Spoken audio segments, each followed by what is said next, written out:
Excuse me. Okay, good evening, ladies and gentlemen. We'll call to order the public hearing for Monday, July 17th, 2023. I do have a statement to read out. This council meeting is being convened in order to hold public hearings on land use matters. The public and anyone who believes their interest in property is affected on any item may speak or present written submissions to council. Everyone will be given a reasonable opportunity to be heard at the hearing. No one should feel discouraged from making their views known. Those of you who wish to speak or have registered with the city clerk should, after being recognized by the chair, begin by clearly stating your name and address. If you also have provided a written submission, please make this known at the beginning of your presentation. All written submissions will be retained by the city clerk, who will form part of the record of the hearing. Each speaker may address the hearing a maximum of twice. The length of your first presentation will be limited to a maximum of 10 minutes. Your comments must be relevant and not obstruct the hearing. Any additional presentation, which must be on new information, will be limited to 3 minutes. Members of council may ask questions of you following your presentation. However, the function of council members during a public hearing is to listen to the views of the public, not to debate the merits of the matters with citizens. Any debate by members of council will occur at the subsequent vote. So the order of proceedings for each item will normally be as follows. Firstly, the city clerk will briefly describe the matter under consideration. Then the applicant or their agent will be invited to make a brief presentation of up to 10 minutes. Then the city clerk will identify any written submissions. Then oral submissions from the public will be heard, and any further written submissions will be received. And finally, the hearing will be closed and the matters may be considered. Please note that delegations must present in a respectful manner without interference or comment from the audience. City Council is committed to ensuring a safe and respectful environment and supports the right of the community to bring comments forward. Please observe these rules. If you have any concerns with the manner in which the hearing is conducted, direct your comments to the chair. So, Mr. Clerk, first item. Thank you, Your Worship. Item number 1 is Richmond Zoning Bylaw 8500, Amendment Bylaw 10075, RZ 18817742. Location is 3560 Moncton Street. The applicant is Interluck Trading Corporation. Purpose is to create a new commercial mixed-use ZMU 43 Stevenson Village Zone and to rezone the subject property from the Stevenson Commercial CS2 Zone to the commercial mixed-use ZMU 43 Stevenson Village Zone to permit development of a mixed-use building containing commercial units at grade and 5 residential units above, with vehicular access from the lane. First reading was June 12, 2023. All right, is the applicant here this evening? Did you wish to make a presentation or just await questions? Please come forward.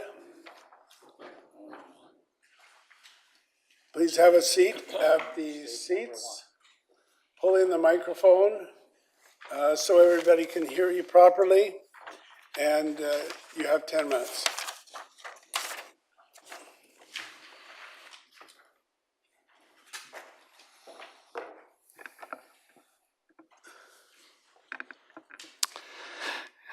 Good evening, Mr. Mayor and councillors. My name is Ken Chow. I am the architect for this project. With me is the project heritage consultant, Hugh McLean. Our project is in the village, is receiving some attention, so we believe a short presentation would be helpful. First slide, good. The proposed building is a 2-story mixed-use building on the site of the former Steveston Marine and Hardware store. 4 commercial retail units and 15 parking spaces are located on the ground floor. A wide range of retail and service uses are permitted in the commercial spaces. There is elevator access to the 2nd floor, where 5 apartment units are proposed, each with individual access to private rooftop outdoor amenity spaces. The current zoning is CS2, Steveston Commercial. CS2 zoning permits a 2-story development with apartment housing and commercial spaces to a maximum of FAR 1.0. The proposed project is designed as permitted by the OCP to 1.13 FAR and has gone through the new enhanced rezoning review process. Working with city staff, the project is consistent with all land use policies, such as the OCP, the Sakamoto Guidelines, and the Steveston Area Plan. At this point, we have resolved the project's form, character, and zoning issues. After this step, the project will still need to proceed with the development permit application and further staff design review of the finer details. Now I would like to have Hugh speak to the heritage background of the existing location and how we have tried to design the project to sensitively respond to this heritage. Hugh. Thank you, Ken. Good evening, Mayor and Council. My name is Hugh McLean, the heritage consultant who's been working with Ken Chow on this Steveston rezoning proposal. The subject site, as you'll see on the map here, is surrounded by a number of formally listed heritage buildings that contribute to the cultural, historical, and aesthetic value of the Steveston Heritage Conservation Area, as noted on the area-wide map. These include the landmark 1913 Hepworth block immediately to the east, top left, the only building on the south side that survived the 1918 fire, the Marine Garage to the northeast from pre-1918, and the Watsita building to the west dating from 1927. The building currently on site is commonly known as Steveston Marine and Hardware, and the archival photo of that building is on the bottom left. It was constructed in the early 1960s. However, the history of Steveston Marine and Hardware goes back much further. I'll elaborate on that in a moment.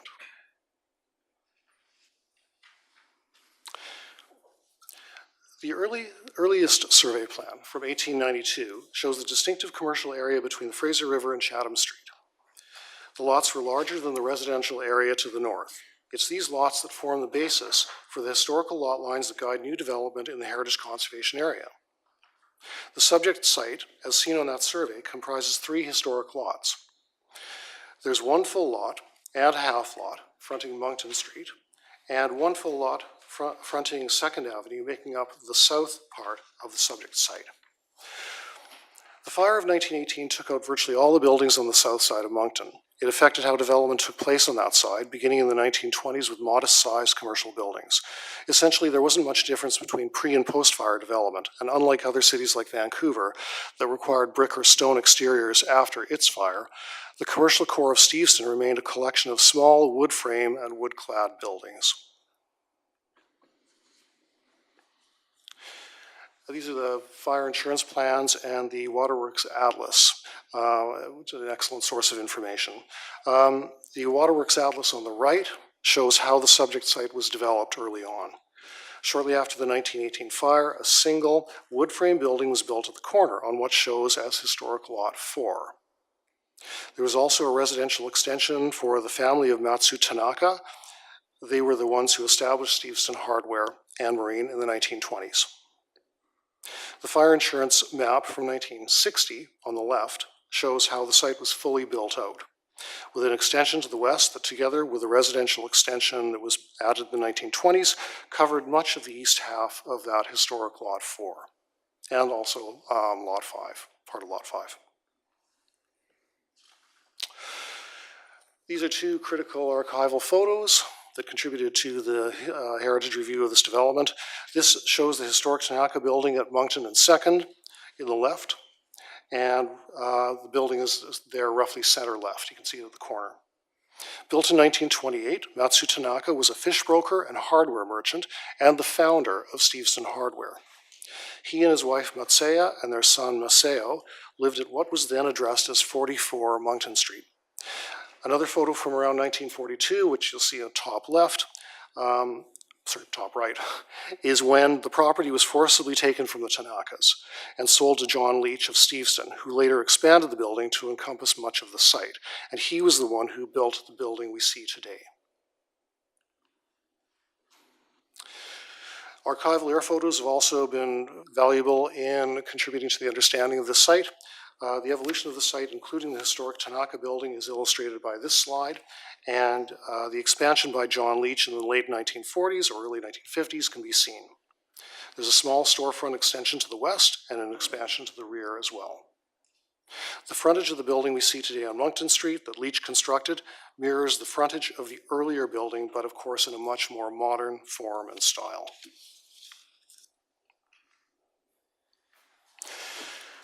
So now we get to the proposed elevations of the current proposal.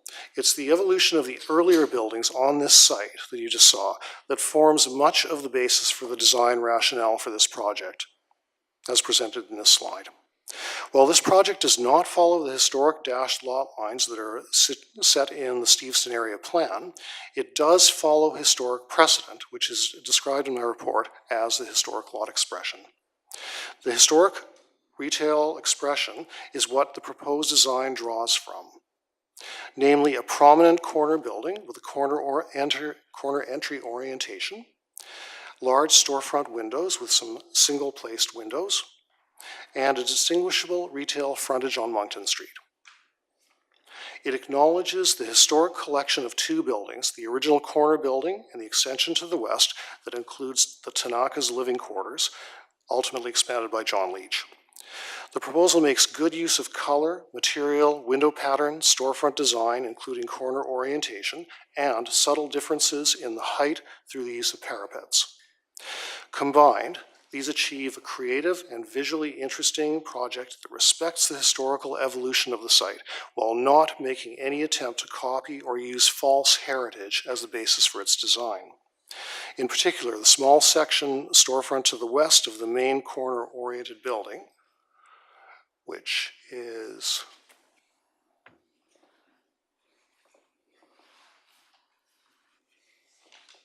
seen on the Moncton Street elevation on the top elevation there on the far right. That little building there reflects the later addition made to Tanaka's building by John Leach. So the way the expression of the building is set is based on historical precedent. Overall, this is a very supportable design from a heritage perspective, and although there are no historic components remaining for that 1960s building, as a proposed commemoration plan will also be there to provide the public education and awareness piece and describe how the site evolved. Thank you. All right, thank you very much, both of you. Stick around because there may be some more questions. Oh, Councillor McNulty has a question now, but otherwise we'll come back to this. A question. I'm looking at our face on our page 24. You may not have it, but going back to your last slide, looking in the north elevation along Moncton, how many doors or how many entrances are coming into that complex from Moncton? Into the retail space? I don't care, retail space or going upstairs. Okay. How many doors are along? It appears to me Okay, that all the doors are along Second Avenue and there's no access along Moncton. If we can bring up that slide, there are in the blue building, say, Yes. there's two CRUs there, commercial retail units there, each with potentially their own door. Their entrance One's from at a Moncton. corner. Their entrance from Moncton. That's right. And then the green building, the smaller building, there's a separate door there too. Okay. All right. I just want to keep in the idea of small spaces as opposed to one whole wall along Moncton, and that's not Steveston. Okay. Thank you. All right, thank you, gentlemen. Stay close because there's probably going to be some more questions before we're finished here. So, Mr. Clerk, written submissions. Thank you, Your Worship. There was one written submission that was previously distributed from Sadru Ramji, and he was suggesting that the proposed zoning should apply to all buildings on Moncton Street. All right, does anybody wish to speak to us on this item on the agenda this evening? Anyone in the audience wanting to speak to us? Move second, third. Moved and seconded. Discussion on that, Councillor Day. Mayor Brody. So Moncton Street in Steveston is the most iconic and historic street in Richmond. I don't think anybody can argue against that. So putting a generic building like this, where basically there's going to be 2 windows and a side door on Moncton, that's it, is totally different from what the history of it is. I asked councilors to please look at PH 54. And on that page at the very top is what Steveston used to look like. And figure 10 shows Moncton looking east from 3rd. And there's a building there where the 2nd floor is recessed back from the front, and there's a little wee railing over top, and it has a facade in the front. If this development took that kind of charm and applied it to this building, I could get more on board. If this building did what the Roderick does, which recessed all of the 2nd story back on Moncton, maintaining that single story, I could get behind it. If the 2nd floor, which would then be a patio, had greenery and trees, I could accept that. If the sidewalk was widened, I could accept that. And if you look on page PH 58, there's the iconic Steveston mural. Actually, it's also in the handout. And that's the cool little Steveston hardware mural that used to be on the east side of the building. If that was painted on the side of the building as a mural, I could get behind it. But what this is just plain boring. It does nothing for the character of Steveston. When you consider that just to the east, on the other side of the lane, is the historic Hepworth building. If it looked something like that, I could accept this. If it had any of the charm of Steveston, I could accept this. So I can't support this today, but I would support referring it back to address all of those issues, because I think that I want to hear someone like Councillor Steves or ex-Councillor Barnes going, I'm excited about this project, instead of, well, yeah, it's there. And we all read Councillor Steves' letter. You know, it's like, it doesn't take his breath away, and it wouldn't take anybody's breath away. And I also think it's kind of strange to have 5 units with 23 bedrooms. That sets off a few alarm bells in my brain. And there is absolutely no affordable housing or rental in this, so that's a downside. And I don't know, I just think we could do better. You know, we have the ability in Richmond to be really, really fussy and to really fight for what's right. And we have done that many, many times in the past, where we sent back projects and said, you have to do better. And in just about every case, that's exactly what the developer has done. He's come up with creative new ideas, like the hotel across from the Oval, for example. We fixed all the problems that were wrong with that by referring it back. So I want the people of Richmond, and particularly the people of Steveston, to be excited about this project, not, okay, there you go. So I would like to make a motion to refer it back for those reasons, and I We'll welcome come back to you. any other Councillor Wolf. suggestions from councillors. Thanks. Your Worship, can I just get clarification on what the clerk said on letters that we received on this? Numbers? Through the chair to Councillor Wolf, the letter from Sadru Ramji was suggesting that the proposed zoning should apply to all buildings on Moncton Street. You're not including No, letters but that what were. about All the other all ones. letters? Oh, that was the only letter that we We received. had letters about the Yeah, project, it's okay. not waiting for a public hearing. We had like a lot of Sure. letters. Yeah, okay, well, I have the stack of letters. Yeah. There's 12 strongly against it, all independently written, including Harold Steves. There was 2 for, and 1 didn't really come out either way. So there, yeah, so that's kind of a point of information. Next one I wanted to clarify is in former Councillor Steves' letter. He mentioned that this does not meet the Sakamoto guidelines for a number of reasons. It does have the Victorian building windows on the floor level, but not the upstairs. And it also, the Sakamoto guidelines called for a variety of heights to the streetscape, not 2-story all the way across or all the way along. Looking through the letters, there's lots of great points. Councillor Day highlighted a number of them already. I won't repeat.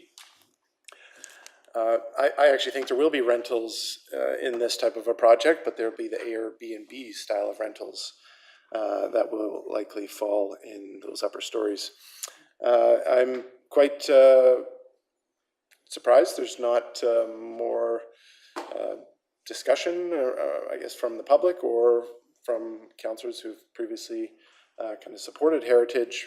This is really like the jewel heritage piece. Sure, it's not the most fantastic building to look at now, but it could be rebuilt in such a way that it is. This is the kind of epicenter for filming activity in Steveston as well. Yeah, there's lots of nice colors to it, but that's not really what Richmond's heritage was all about. It wasn't just kind of that cookie cutter style of heritage that we see in other areas that are trying to recreate that after a fire, or just to create it for artistic merit. I think what we have here is a potential site that we could ask for that. I'm not sure if Councillor Day is going to make the referral or not. If not, I would like to refer it back if that. Okay, then I would support it when it comes back to her. And then just in closing, I'm very familiar with the site, and many people who've written in talk to me. It's not in my backyard. It's people of all ages, people in their teenage years, and it's people who live all over Richmond who see this one street as the place not to kind of fall into that status quo trap of just putting in high expensive condos above whatever the other uses are. Many were even saying, just go one block over, put something like that at Chatham. Really, I think we need maybe more caretaker units that could actually work in this area, not need parking, not have their rental vehicles looking for spots in already packed commercial zone of Steveston.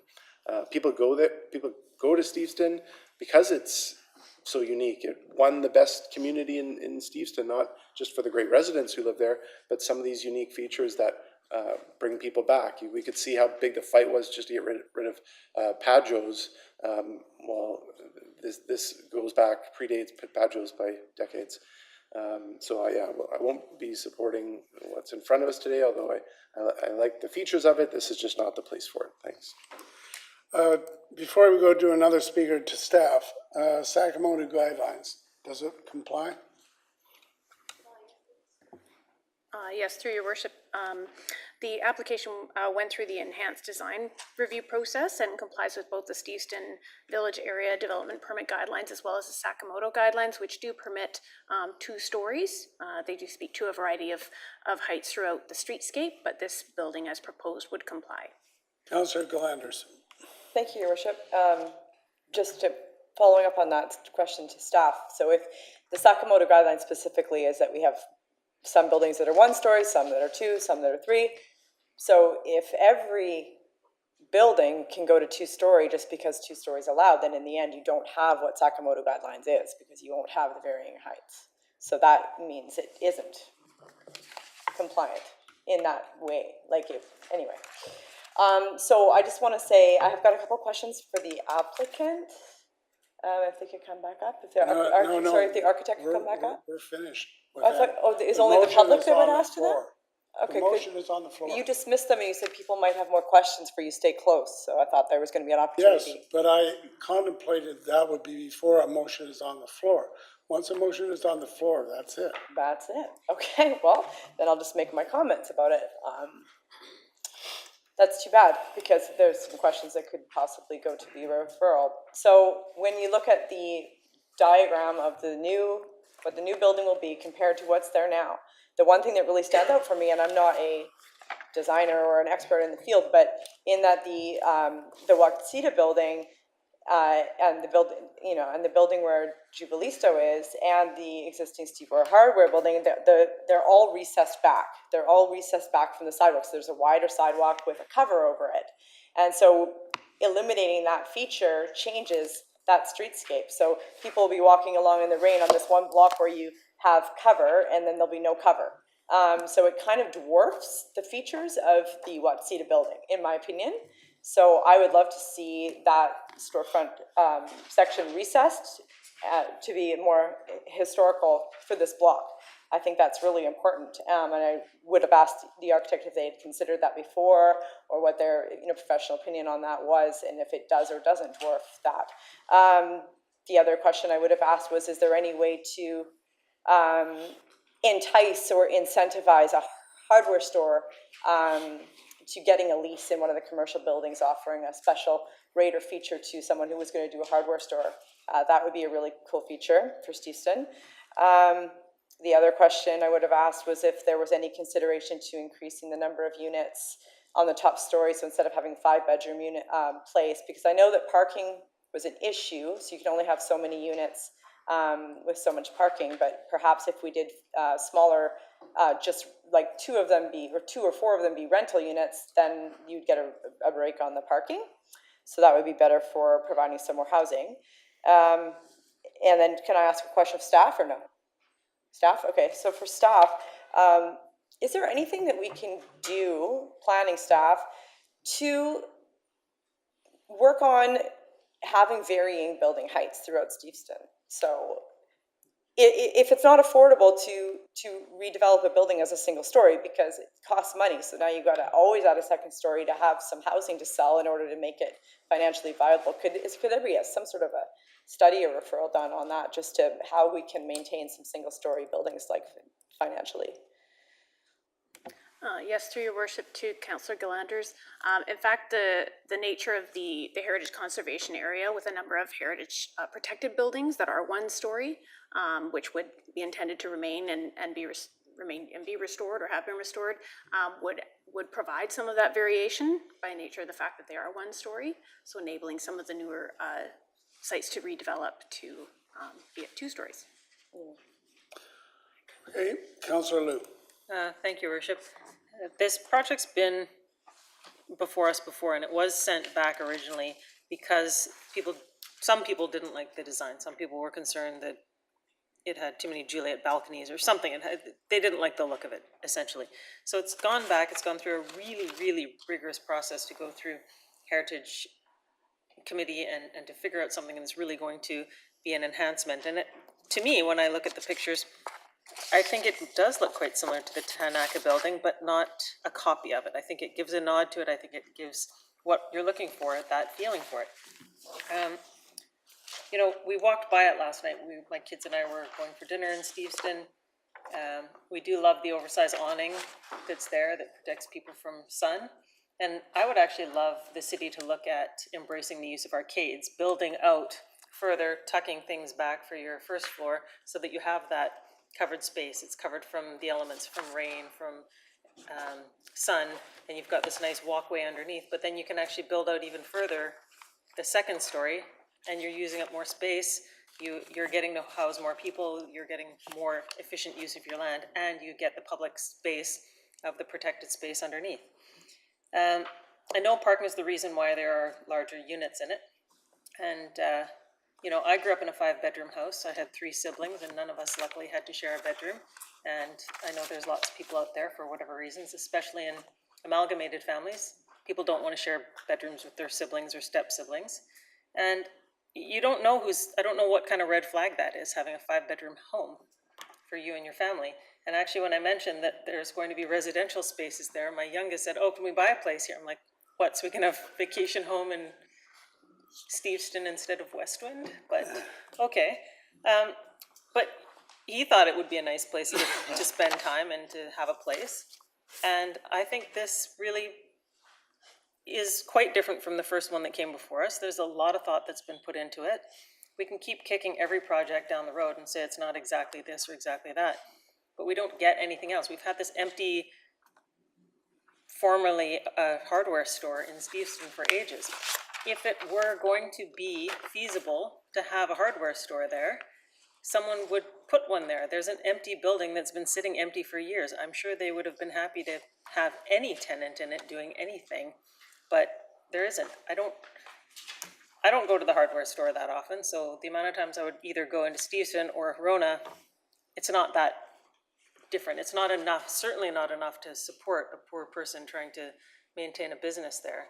Same thing with the guy selling the washers and dryers and whatever else. I don't go through that many washers and dryers. I do laundry every day, but I don't go through that many washers and dryers. So I think we should support this. I think we need to move on. I think there's changes that are going to be happening in Steveston, and I think people have worked really hard to try and make this fit into Steveston. Okay, Counselor Day, you have a referral motion? Yeah, I'd like to refer it back for more heritage features similar to figure 10 on page PH 454. Is it seconded? All right, And set back the second floor to allow for those heritage features and potentially the Steveston Hardware logo mural on the side of the building. okay, we're gonna call the question then on the motion to refer. All those in favor? Those opposed? So that is defeated with Councilors Al, McNulty, Lou, Hobbs, Heed, and the mayor opposed. So on the main motion, Councilor McNulty? Yeah, just, I want to ask through you to whoever, to the clerk, point of information. We received one letter in opposition. It was referred to earlier, there are 12 letters in opposition. Where are the other letters of opposition, and why haven't we seen them? I did not get a letter from Councillor Steves. Just a minute. The clerk To has the been clerk. asked. Turn on your mic. Through the chair to Councillor McNulty. So we've only distributed the new letters for received during the public hearing stage. Other letters that were previously distributed were distributed already to committee members, or council members as already. So those, So the letters mentioned, if I may, through your worship, were not given to the clerk, and then obviously would have not been circulated to the rest of us, because we didn't get them. Is that correct? what I understand you're saying is that it came to us Previously. occasionally from time to time in the usual course of email. Yes. I never got any emails, I got one letter. And what's in the book? Okay, thank you. Okay, I just want to clarify the error for communication fair enough. purposes. Fair enough. I'm disappointed in my former brother not sending me a letter. Okay, we'll call the question on the motion. All those in favor? Those opposed? That is carried with Councilors Galanders, Day, and Wolf opposed. Next item, Mr. Clerk. Thank you, Your Worship. Item number 2 is Richmond zoning bylaw 8500, amendment bylaw 10464, RZ 20919113. Location is 8911, 8931, 8951, 8991 Patterson Road. The applicant is Dava Developments Limited. The purpose is to rezone the subject property from residential single-family RS1F zone to the new residential limited commercial ZMU 54 zone and the school institutional use SI zone to permit development of a mixed-use mid-rise and high-rise development. First reading was June 12th, 2023. All right, is the developer, the applicant here tonight? Did you wish to make a presentation or just await questions? Okay. We've got 4 people who have said they want to delegate. We'll go to the ones on Zoom first. There's Sharon Liu and then Ronnie Ivy Wong. So Sharon Liu. Hi, Mayor. I'm here. Yeah, I can do the speech. Go I ahead. don't know about the courtesy, so forgive me if I didn't use courtesy, because as a resident of Richmond, we never been informed about the speech, the time for the speech, the length of the speech, or the manners to deliver the speech. But anyway, I want to do the presentations, and I want to show the presentation for my speech, if you allow.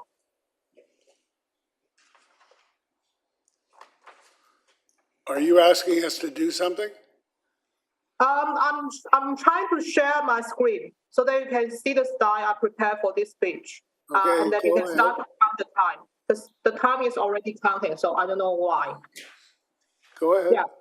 Yep, thanks. So ladies and gentlemen, today I stand before you to express my strong opposition to the proposed rezoning of the property located at 8911, 8931, 8951, and 8991 Patterson Road. This rezoning, which aims to change the current zoning to another one, along with the potential developments of a mixed-use, mid-rise, and high-rise project, raise several concerns within our community.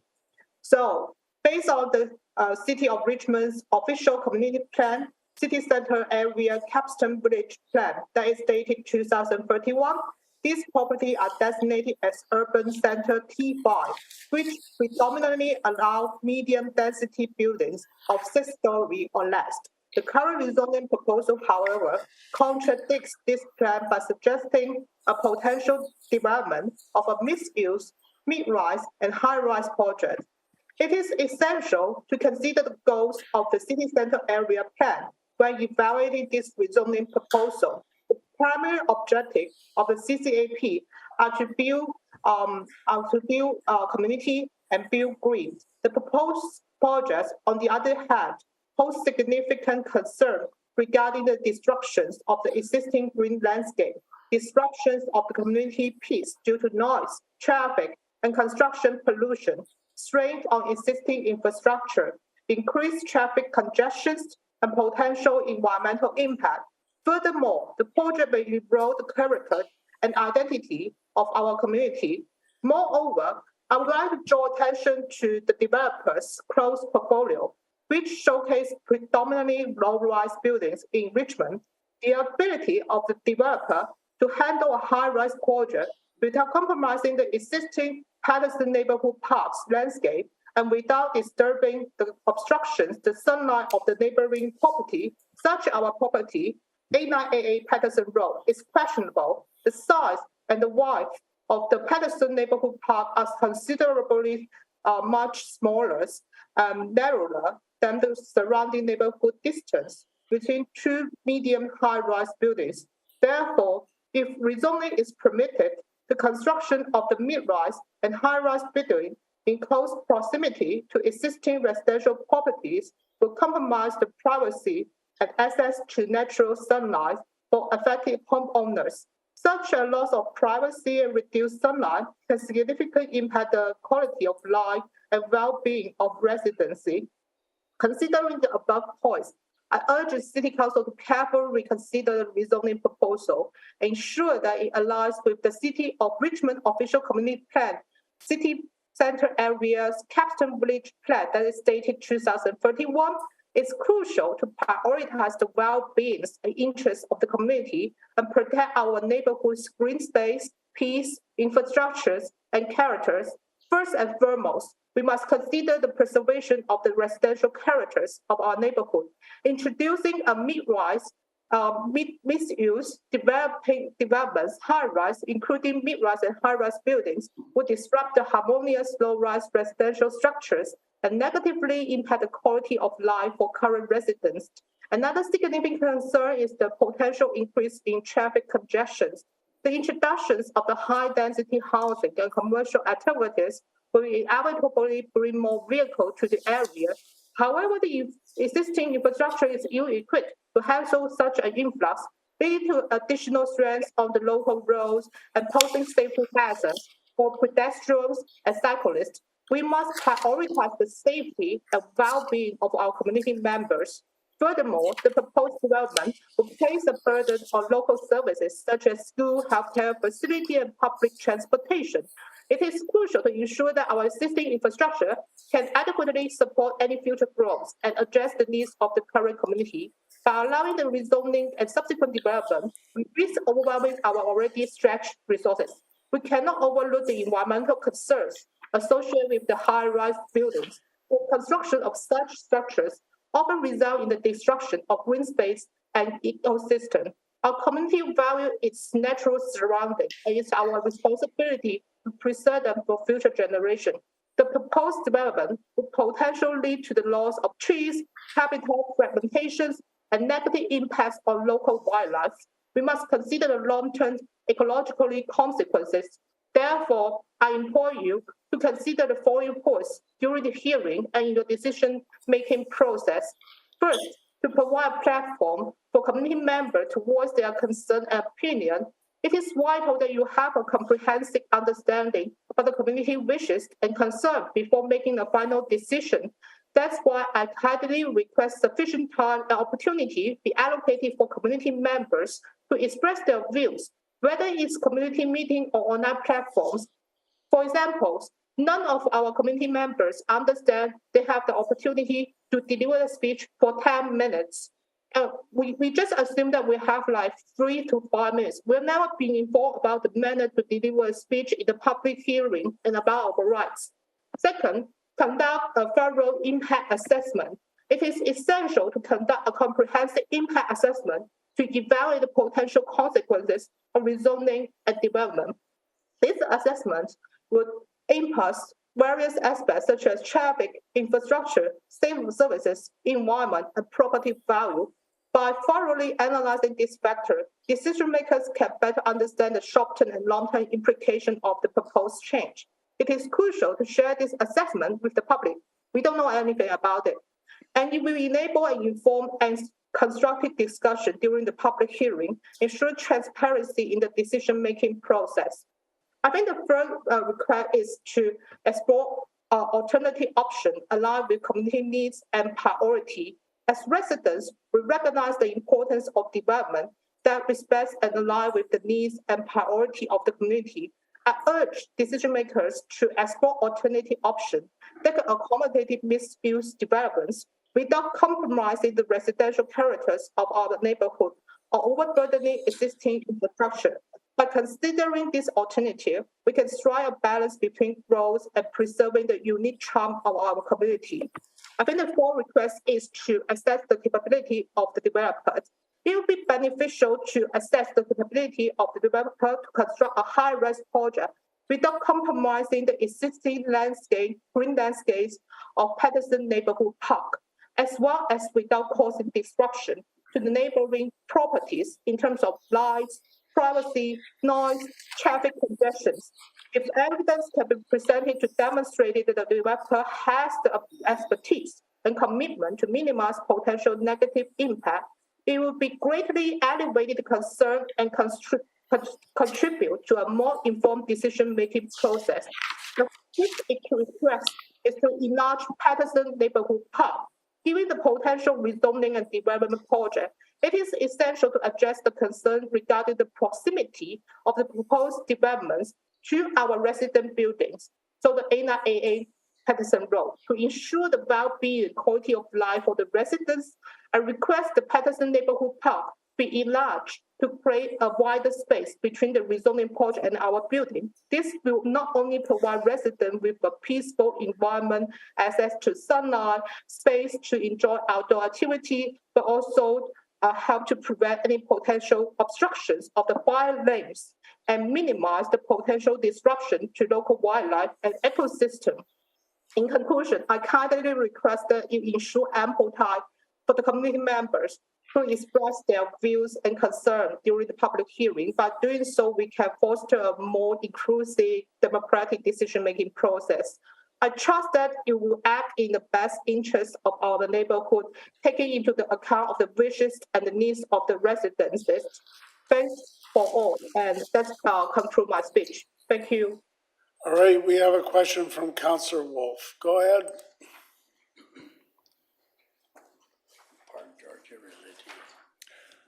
Hello, Sharon.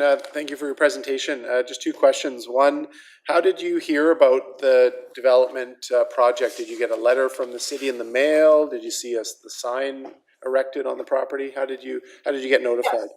I would like to let you all know that all of our residents only know about this project until we received this letter about 2 to 3 weeks ago. It's really distressing for us because we never notify about this public hearing or about this rezoning until we receive this letter. Thank you for that response. The second question I have, I've visited a few weeks ago the site, and I sat on the picnic bench or the tables there, and that you referred to as the Patterson Neighborhood Park. Have you experienced that park at full capacity, like where all the seats are taken? Yeah, it's constantly. So people are playing basketball, people are sitting there having lunch, having dinners, and strolling, walking dogs, doing all kinds of activities. And not just our neighborhood, but also people passing by. So people are enjoying the green space, enjoying the peaceful environment, enjoying the green landscape. It's essential to the entire neighborhood and community. Thank you very much. Thank you for presenting. Okay, we'll now go to The second delegation, Ronnie Ivy Wong. Who is here? Ronnie Ivy Wong? Oh, Ronnie, everyone's online as well. Yes, I know this. Go ahead, sir. Mr. Wong? Ronnie Ivy Wong? All right. Then- Ronnie, I think you are muted. You can unmute. I just saw you are muted. Ronnie. Just Well, we unmute. can't see his video either. Hello, I'm Ronnie. Okay, please turn on your video. Or because I'm in the. Please turn on your video. If I need to turn on my video, then I don't speak. Okay, thank you.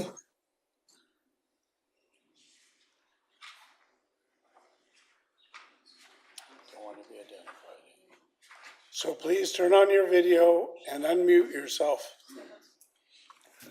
Doesn't want. Okay. Nobody's in there.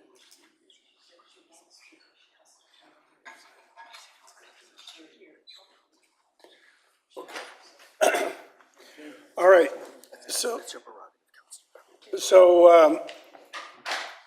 all right, so we're not hearing from Ronnie Ivy Wong. The third one is Karen Choi. Is Karen is to be here in person. Not seeing her. Jessica Lee. We are not seeing Jessica Lee either.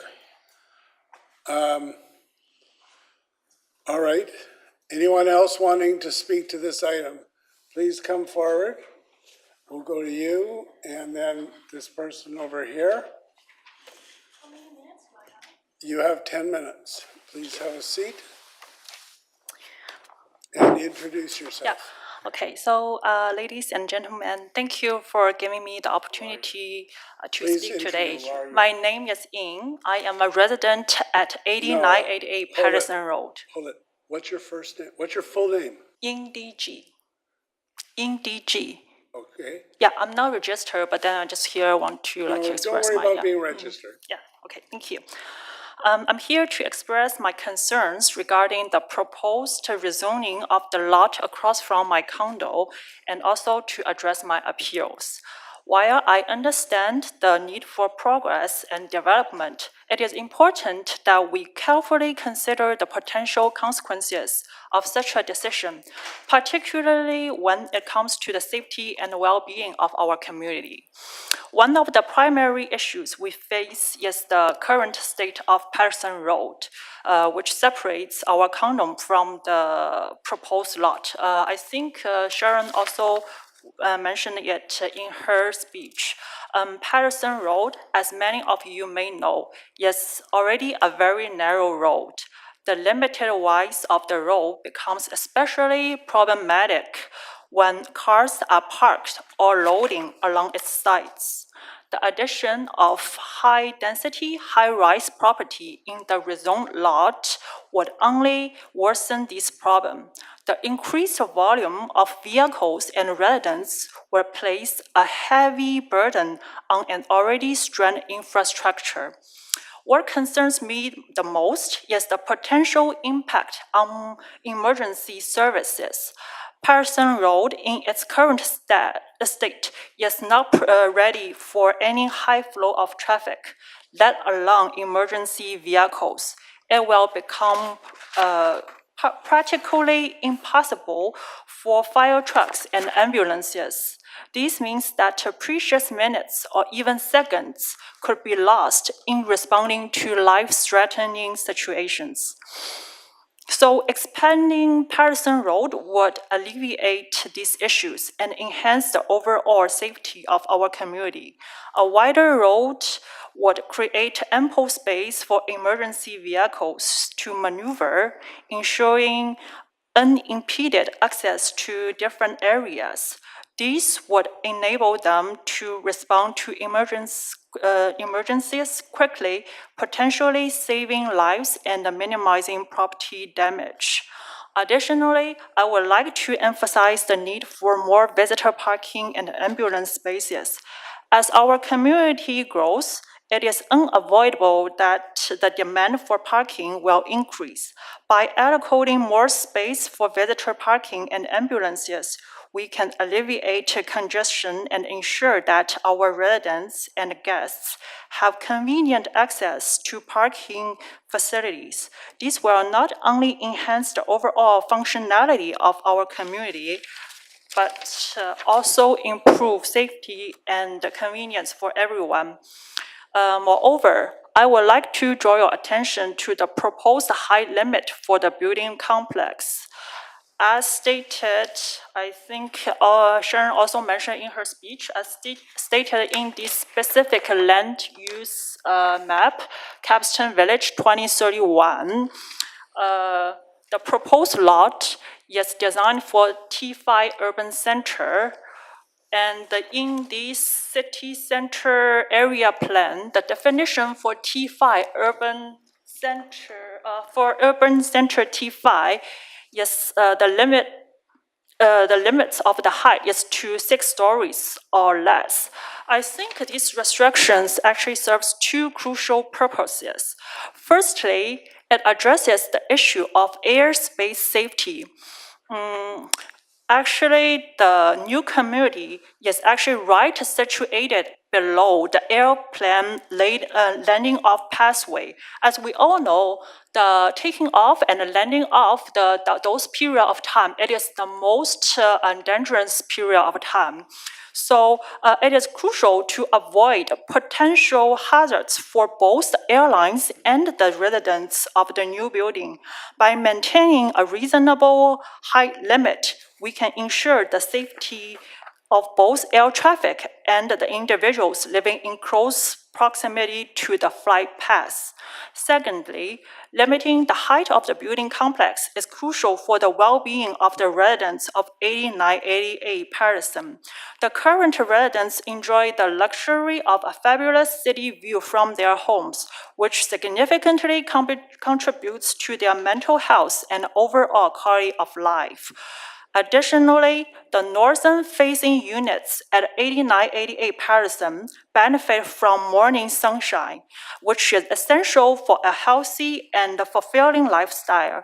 However, if the proposed high-rise plan is approved, these residents will be deprived of the sufficient sunlight they currently enjoy, impacting their well-being and quality of life. I myself actually live in a northern-facing unit. The only sunshine I can get for my unit is in the morning when the sun actually just rises. It also actually, like, if the new complex will build like for a high rise and built so closely to our building.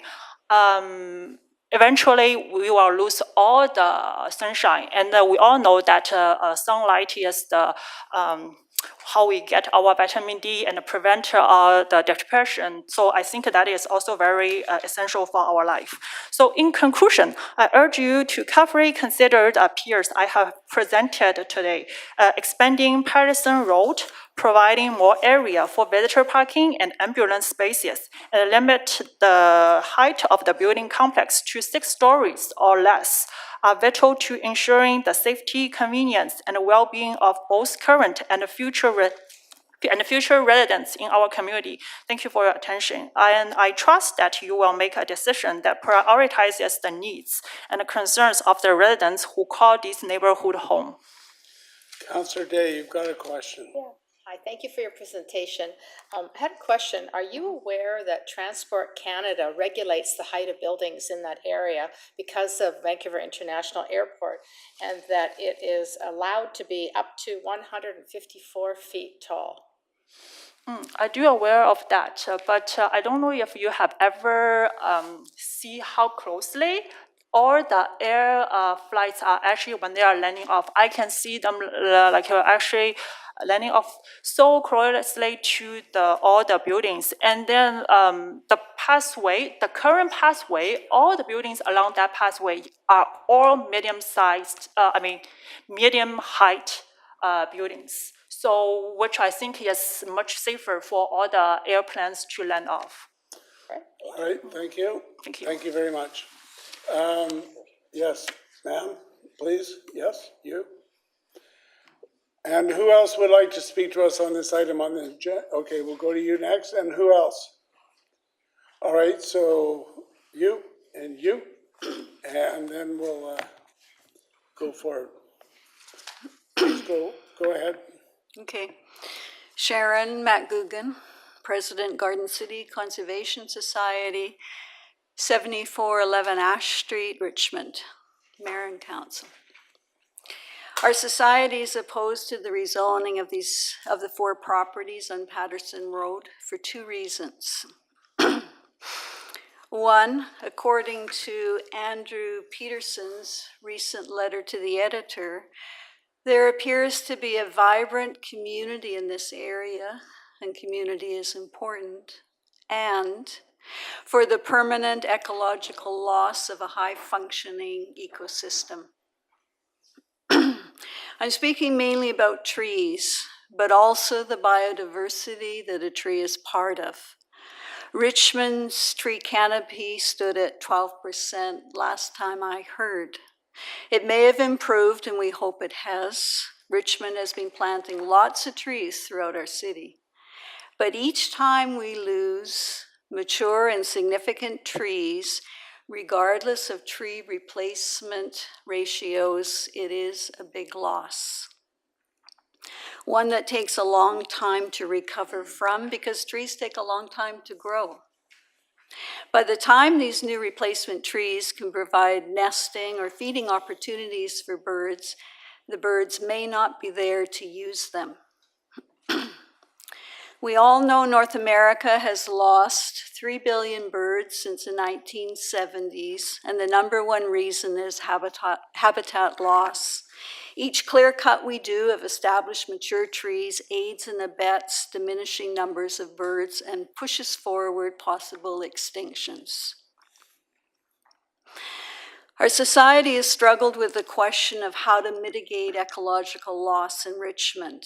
That's why we decided on the Miyawaki method of planting fast-growing biodiverse forests. We need to restore biodiversity onto our public lands and into our neighborhoods. But new forests, however biodiverse, should be alongside all of the mature trees we have managed to save. Restoration and protection need to partner. We need to retain as many mature trees as possible and actually do planning for those trees to remain. If significant mature trees, like for example, a western red cedar and Douglas fir, that are situated together and they're at the edge of a development area, those trees could be set to be retained early in the planning process. Andrew Peterson is correct when he says high-rise construction often leads to the loss of green spaces and ecosystems. But we would change the word often to almost always or always. The ecosystem in this area will be lost forever and currently is not being mitigated through the development process.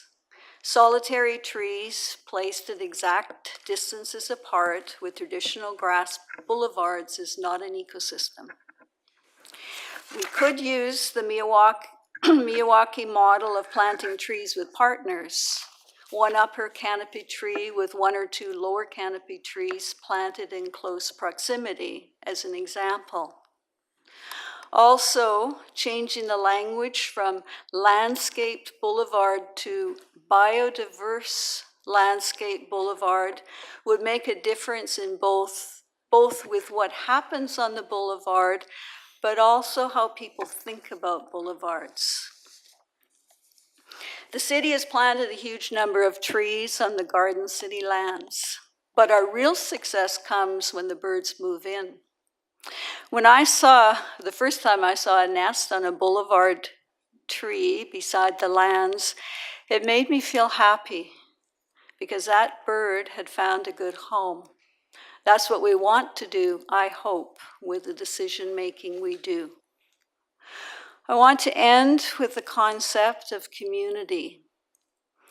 Community is a good way to think and to act. The word gets thrown around a lot, and lots of activities are planned to create community.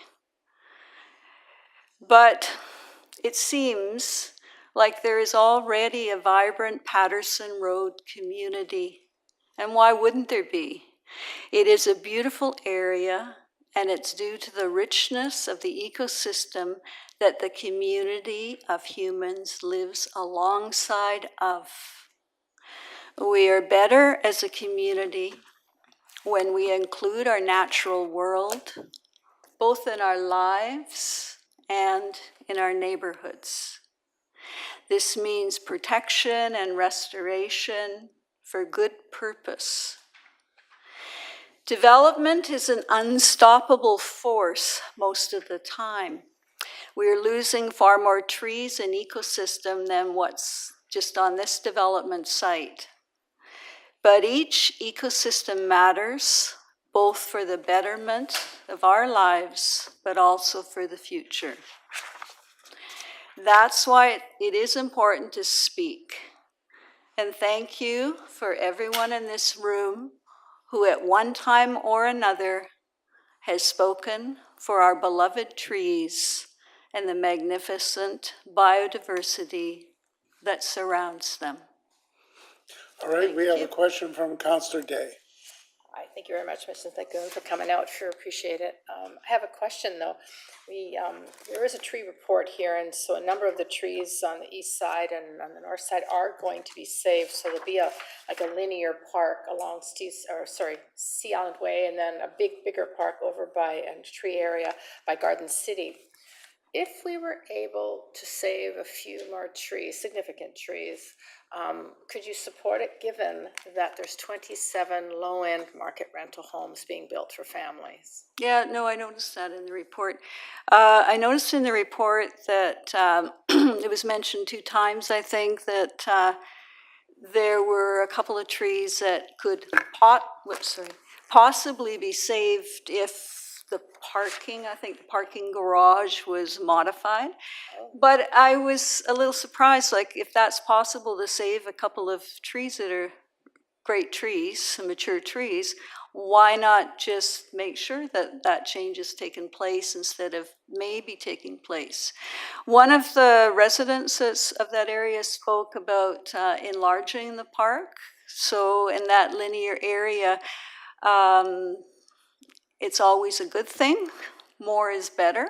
So I think that when I think of Garden City Community Park and how large that 20-acre park is, and that came as a result of high density development in the area I live in.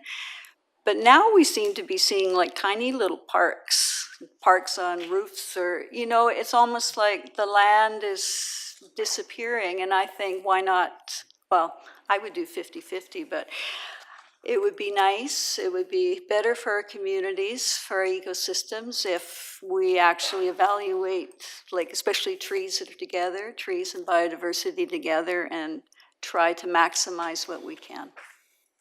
All right, thank you very much, ma'am. Yes, ma'am?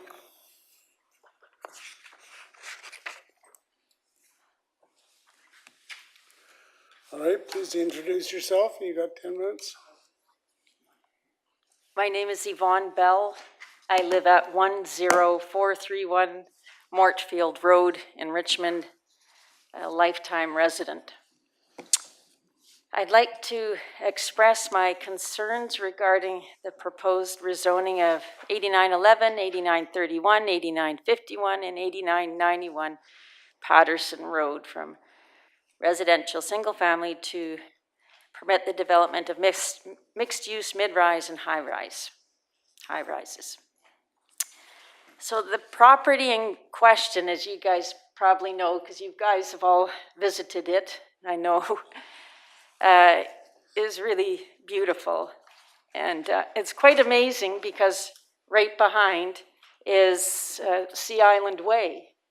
I was just there yesterday, and I was really surprised that I couldn't hear the traffic on Sea Island Way, which I guess goes to show you how many trees are there and how deep the property is. And so it's definitely a mature urban forest, and some of the trees are around 85 years old, and that's according to my mom, who's 89, who grew up in the neighborhood. We don't live near there anymore. And so I was very happy to see that as I said, I was surprised to see how they muffled the sound from the Sea Island Way highway, really. And they really acted like a park-like buffer between the existing high and mid-rises at the south side of Patterson Road.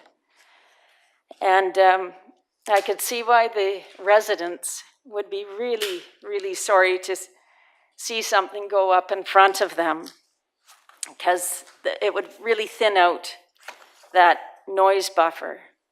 And also they'd have something right in front of them, whereas now they have a park.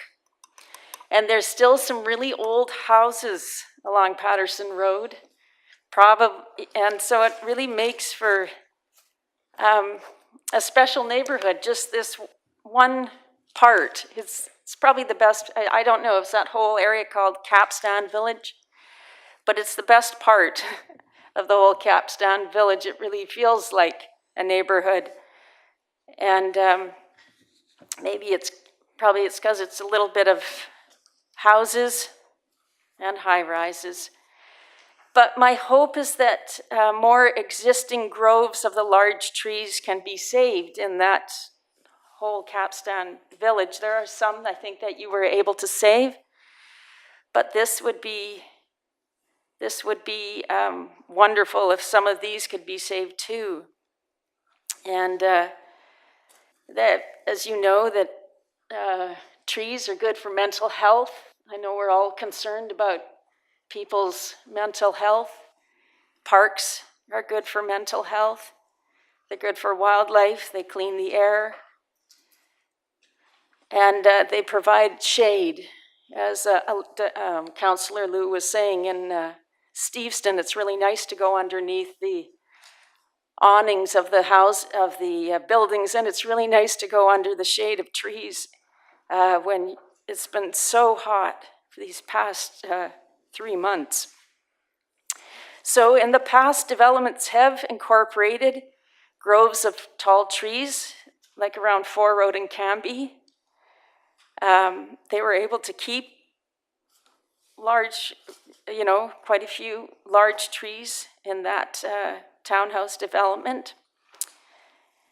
And I worry about the birds and the wildlife with the removal of this forest.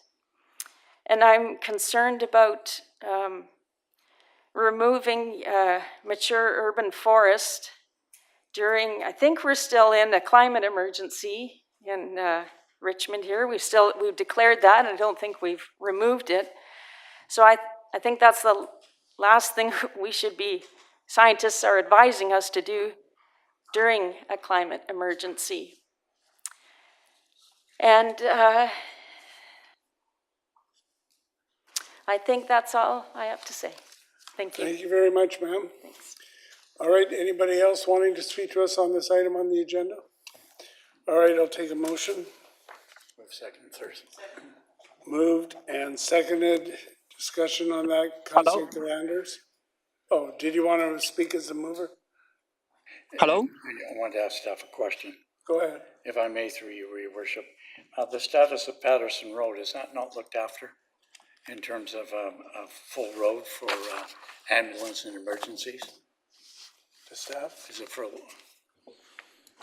Through your worship to Councillor McNulty, access to the site would be via Patterson Road. As part of the rezoning application, should this application receive third reading and prior to bylaw adoption, the applicant will be required to enter into a servicing agreement to do significant construction along Patterson Road to improve the current conditions. So he will upgrade the road so that emergency vehicles can go back and forth between Garden City and number 3 road, so to speak. That's correct. Okay, thank you very much. Yeah, Your Worship, I'm going to support this particular development. I think it meets all the standards of when it. You know, I remember when my vote helped develop Concord Gardens. My vote way back when. We knew that there'd be development in that area. We knew that area would be developed, as we know over on Carscallion. We have development for the Canada Line and what have you. We knew that area would be developed. And we provided for people to move into the area like Concord Gardens and what have you. We had opposition of the day to it. And it was very, very interesting. I also remember that area. And others in this room will remember it when it was the drug haven of Richmond. And all the RCMP would drive down there every night, and we would know where all the homeless people were and the squatters and what have you. And that area has transformed into a beautiful community, to be quite frank with you, from Patterson Road south and from Garden City east. So I think this is one step further. It may not be the most ideal, if you wish, in terms of development, but we do have development in that area. It's been going on along Capson Way. We know it's an area that eventually would have been developed, and I can see further development in that area to the east because it is zoned RS1F, and it's already zoned for what's taking place there. So with that, I believe the developer is compensating us for the trees and doing everything according to the statutes. And we are getting some low-income housing, which is drastically needed. We have, as this council knows, and everybody on this council saying, we have a crisis in housing, and we need to get more. I only wish that this development was a bit later. Instead of hitting the developer for 10%, we'd get them for 20. But it's not maximum. He's under the old guidelines, and so I'll be supporting. I think it's a very good development. Okay, thanks. Just before we go to Councillor Glanders, it's been brought to my attention that I didn't have the correspondence summarized, so I'll ask Mr. Clerk to do just that. Thank you, Your Worship. We received 16 new submissions distributed on table. We received from Tina Liu, Ma Viu, Jack Chan, Caitlin Wang, Danny Hua, Claudia Niland, Sean Zhang, Candice Yu, Frank Chang, Karen Arthur, Xiu Song, Jessica Lee, Yijin Fang, Dorothy Fu, Shan Lu, and Ian Peng, and other recent submissions were received from Sharon Liu, Huan Kui, Koi Yi, Yi Di Ji, David Tong, and a brief summary of concerns include negative impact on green space, an increase in traffic, increase in noise pollution, pollution stemming from potential construction activity, excessive shadowing, potential loss of privacy, density, negative impact in property values, strain on public services and infrastructure, negative impact on public safety, negative impact on parking availability, and negative impact on the neighborhood's character. All right, Councillor Glanders. Thank you, Your Worship. I have a question of planning staff. When we started getting some of the letters about this a few weeks ago, I asked about the urban center city area plan, it being T5, because some of the residents writing in were under the impression that meant 6 stories or less. And I was told by planning staff that the T5 was allowed 10 stories. But I just, after these speakers were speaking, I just opened it up, and sure enough, our OCP says T5 urban center, medium density buildings of 6 stories or less. So I'm just wondering how it goes from 6 stories to 10 stories, and how are the people in the neighborhood informed of this? So that they know what's coming? Through your worship to Councillor Glanders, there's multiple T5 designations. There is a building height reference beside the different T5 designations. With this subject site, the designation is 35 meters. 35 meters represents a 10-story building. Further to that, within the Capstan Village area, there are additional policies that indicate when the net density exceeds 3.0 FAR, which is the case on this site, that the height can be increased to the maximum permitted under aircraft zoning. Okay, thanks for that. Yeah, I just think it's a little bit confusing. So we're saying that, you know, we inform people, you should check the OCP of the neighborhood you're moving into, and if it says, you know, predominantly medium density buildings of 6 stories or less, that looks like it is what it is. And I'm having a hard time finding, you know, the little sub-points that say it could be more, if this and that, and bonus densities and whatnot. So I can see why people are surprised, which maybe we're not doing a good enough job informing people.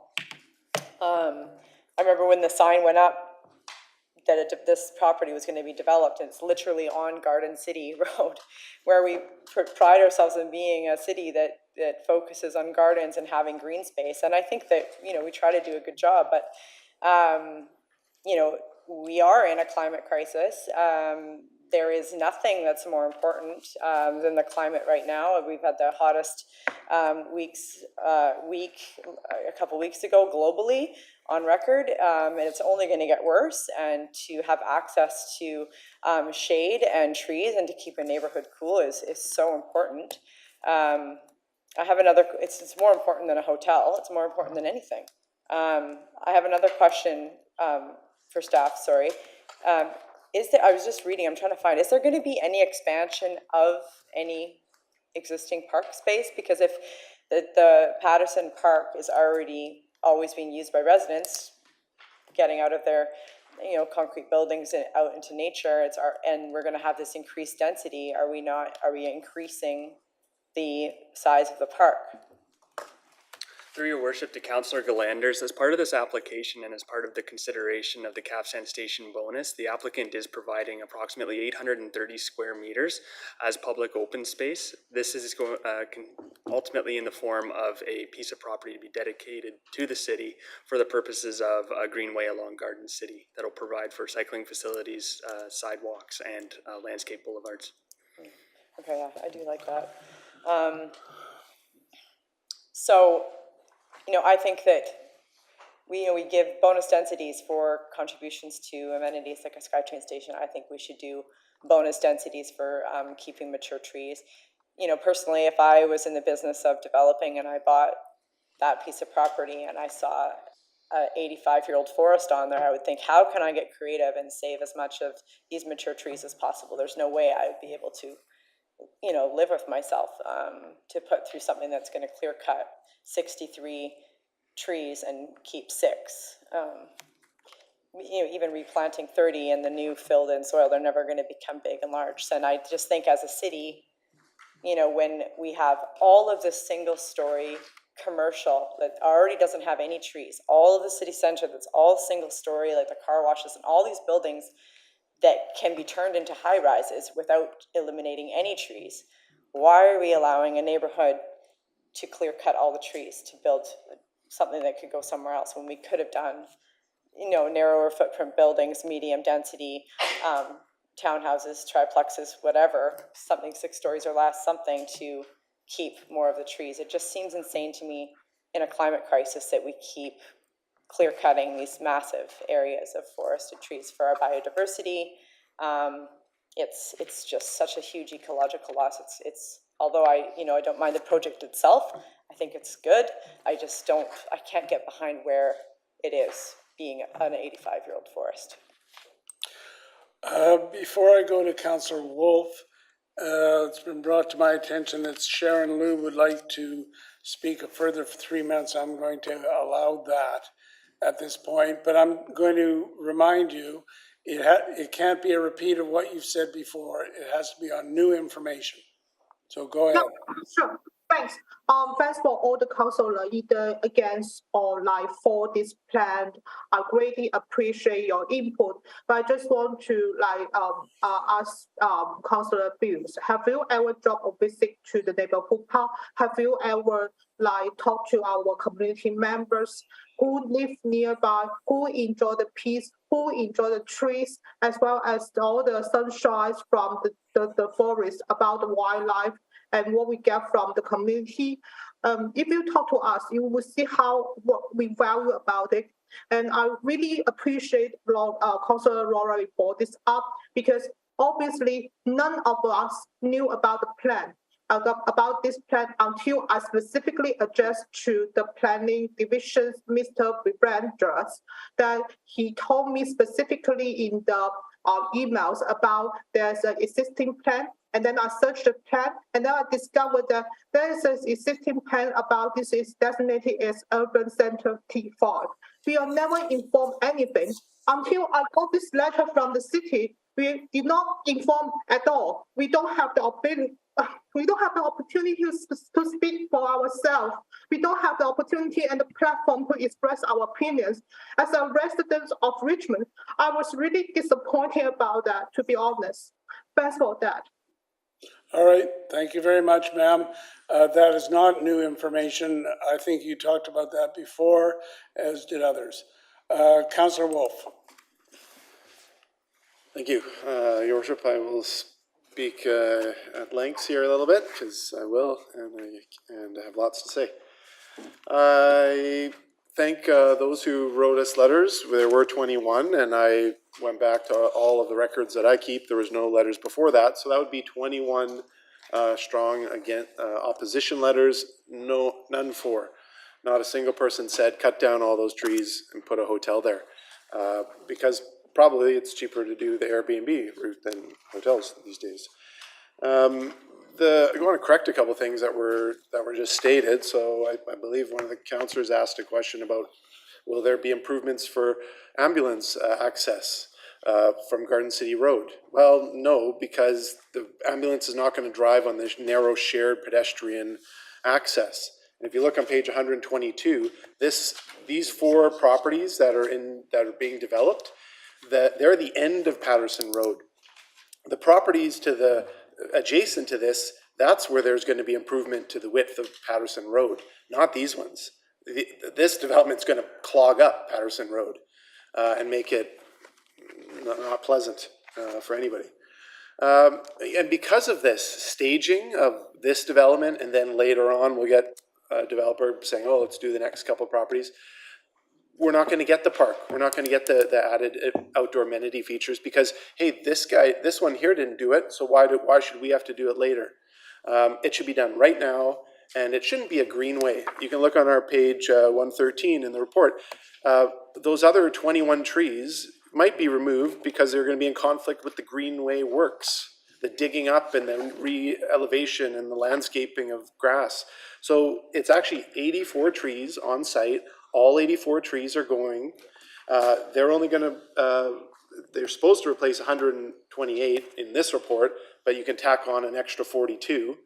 How much are they going to fit? 31 trees. So we're losing the last kind of true jewel of trees that have no protection as of now. So we just got, like a few years ago, Polygon Talisman developments that came through, and this some other council said, hey, let's ask them to keep some of the mature forest. Hey, we got this giant mature forest now protected and going to be gifted to the city, to our park network at the corner of Garden City and Cambie. What are we getting here? 0 trees.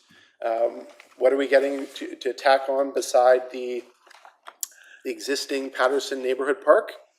A giant hotel wall. Just astonishing that we are doing this again and again and again. What bonuses are we getting? Well, they're doing Energy Step Code 2. It's probably as low as they possibly can. You can walk the site. I don't recommend it because Sea Island Way, the blackberries push you right out onto the roadway. But it is quite an amazing site. You can feel the coolness coming off this. The microclimate is spectacular when you get this dense of a multi-story canopy. with mature trees, and we're so thankful for the people who planted them way back when, and the people who lived there for so long and retained them just so this can happen. Yeah, it's just, I really feel for the residents. The tree map that we have in our attachment 8, the arborist legend is lacking compared to other ones we've seen. It doesn't actually show all the trees on here. It shows some of the trees that might be protected in the greenway. And then it even shows the 2 significant trees. Doesn't say anything about them, what species they are, what their diameter breast height is. This report is just a red dot because red means stop. And they're going to stop living just like the rest of the trees on the property. And yeah, so there's a number of things in the letters. I read all of them, and they were very similar compared to the last item on our agenda, where they were all very different. But regardless, there were people here to speak. There was a few people that posted in the chat that wanted to speak. They weren't acknowledged. We've had other people without cameras speak to us, but today they were denied. So I'm opposed. I'm going to Councillor Day. I have a couple of questions to staff. So most of the letters are from 8988 Patterson, which is across the street from this development site. It's 4 lots. Would it be unimaginable that the owners of this very large development could offer to buy those 4 lots and create their own park? Through your worship to Councillor Day, sorry, I don't quite understand the nature of the question. Well, there's 4 lots that are up for sale, right? 1, 2, 3, 4. I mean, if they are that passionate about this green space, has it ever happened, or could it happen, that the owners of such a large development could simply offer to buy the property, and then the hotel and the residences wouldn't get built, and they could amalgamate that into their property, which is right where Patterson Park is? Through your worship to Councillor Day, so I believe, if I understand the question correctly, it's whether or not the owners of the existing strata south of this property could purchase those 4 lots on the north side. Yeah. Yes, in theory, they could do so. I'm not aware that those properties are currently up for sale. They are currently owned by the applicant / the developer who has the proposal before us tonight. But that is, in theory, theoretically possible. Just trying to think outside the box. So so I have a couple other questions. This is a 7-story hotel and a 14-story residential building, correct? The tallest part of this development, is that facing the people on at 8988 Patterson or facing Sea Island Way? Through your worship to Councillor Day, the tallest portion of the building does front onto the Patterson Road frontage. The building does step down to the Garden City sides, down to 7 stories on that side, and then 6 stories to the west. I believe that's illustrated by the plan on page PH 122. Yeah. So in the Talisman, the Polygon Talisman project, we recognized that the way they were designing the tower didn't really make sense, because they were going to plant a new forest where there was no forest and then tear down the existing forest. Is there any space in these 4 lots to do something similar like that to this property? Through your worship to Councillor Day, given the form of development, tower development on top of a proposed parkade, there are limited opportunities for tree retention on site. As indicated in the staff report, the developer and city staff are willing to review and further review at the time of the development permit whether or not further articulation of the parkade could be achieved in order to retain some of those significant trees that were identified. Okay, so it's a much smaller parcel than the Talisman project. Yeah, through your worship to Councillor Day, that's correct. Okay, so the OCP, or the City Center OCP, does allow for this development, is that correct? Through your worship to Councillor Day, yes, the proposal is consistent with the city's city center area plan. Yeah. Do you know when the original 4 properties owners were bought out? Do not have that information handy, Councillor Day, but I do not know if the developer has a response to that. Okay, so the width of the road, which is a really short road, this Patterson Road, it's, cause most of it's park already. Is it gonna be as wide as a regular road that would allow for ambulances, fire trucks, and that kind of thing? Through your worship to Councillor Day, that is correct. Patterson would be widened to its ultimate condition. It's kind of a dead-end road already, right? Yeah, okay. And then the height restrictions, I touched on it earlier, but just to be clear, with Transport Canada does allow 154-foot tall buildings in that area. Through your worship to Councillor Day, the developer has provided a copy of a letter from a BC land surveyor confirming that the proposed heights would be in compliance with the aeronautical zoning regulations on this subject property. And given that the plan is for 100 hotel rooms, is it true that Richmond has the highest hotel occupancy in Canada? Through your worship to Councillor Day, I couldn't comment on that. It's a bit beyond my realm of expertise. However, yes, they are proposing a 100-unit hotel Okay, room. and the 33-foot wide or 10-meter wide greenway on Sea Island Way, will that include the bike path, or would that just be a greenway in addition to the bike path? Through your worship to Councillor Day, it will include the bike path. Okay, 33 feet wide. And I suppose there'll be places to sit and relax and trees and benches and whatnot. Okay, so to be clear, there's going to be 27 low-end market rental housing units? Yes, that's what the report correct. says. Yeah. Well, I'd be willing to look at a referral, but I have to look at the bigger picture. And while I would love to save all these trees, I think housing 27 families is as equally, or if not more important. So let's see where this goes. Councillor Hobbs. Thank you, through the chair. I'll be brief, but you know, the discussion tonight kind of bears out that more than one thing can be true at a time. We are in a climate crisis. There is a lack of biodiversity, and we do have to try to compensate for trees. We are losing a nice chunk of trees if this goes ahead. The tree compensation, just a question for staff. I don't want to say the wrong number, but every year, on average, we are planting on city property how many trees? Through your worship to Councillor Hobbs, approximately 680 trees are planted each year by the city's Parks Department. This year, city's Parks Department has indicated that their target is to plant 750 trees. Right, and I realize that doesn't necessarily compensate for a concentrated urban forest like this, but it's still something that we should be aware of. Thank you for clarifying the road width, and it does meet the standards for emergency access for vehicles. The housing, the 27 Lemur units and about 136 market units is important, because the other thing that is true, as well as biodiversity and climate crisis, is we're in a housing crisis. And so these two things might be in conflict at times, but we are definitely a housing crisis, and I think that Richmond, we've talked about the need for Lemur housing, market housing, and I think this development does meet some of the needs that we have in that area. It's consistent with our official community plan, and it is consistent with the densification that we have in our Capstan village area plan as well.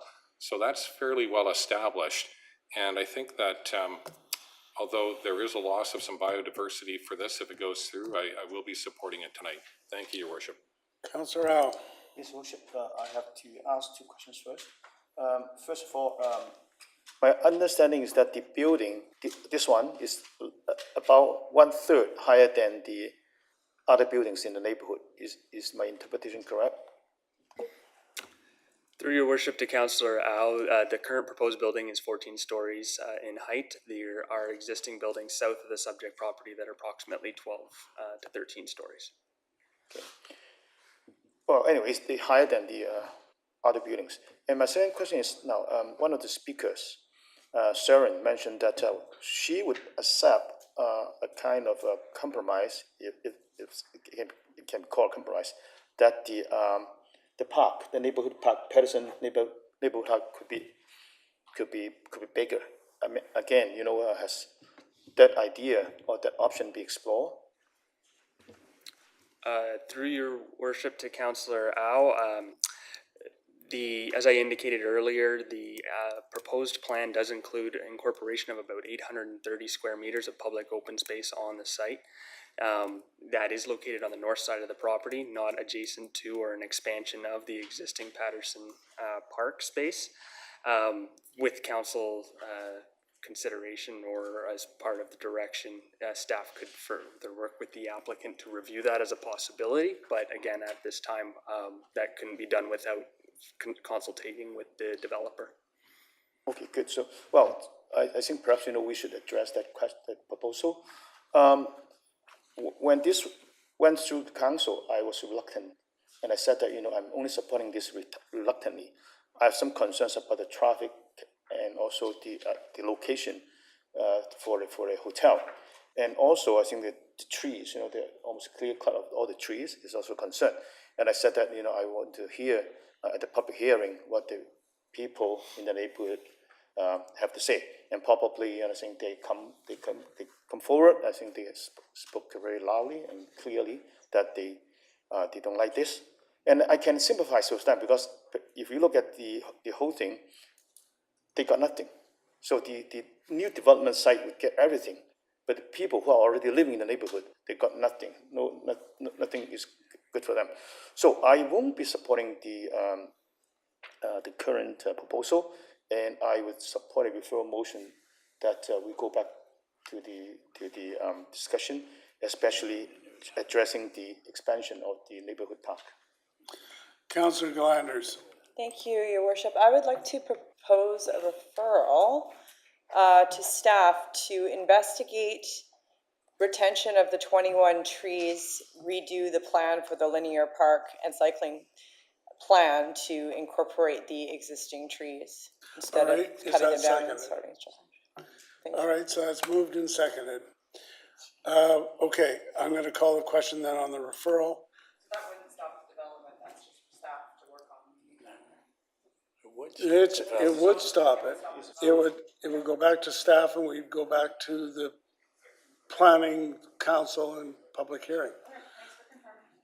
All right, so all those in favor of referral? Those opposed? So that's defeated with councillors Heed, Hobbs, Lou, McNulty, and the mayor opposed. That's a recommendation. No, it's already on the floor, so I'm going to call the question on the main motion. All those in favor? Those opposed? It's carried with councillors Galanders, Wolf, and Au opposed. Moving along to the next one, Mr. Clark. Thank you, Your Worship. Item number 3 is Richmond zoning bylaw 8500, amendment bylaw 10470, RZ 219222202. Location is 5800, 5840, 5860 Granville Avenue. The applicant is Interface Architecture, Inc. Purpose is to rezone the subject property from single detached RS1E to low density townhouses RTL4 to permit development of 18 townhouse units with vehicle access from Granville Avenue. First reading was June 12th, 2023. All right, is the applicant here tonight? Did you wish to make a presentation or just await questions? Okay, written submissions. None, Your Worship. All right, anybody wishing to speak to us on this item on the floor? Yeah, come forward then. Who else would like to speak to it? Okay, we'll go to you next.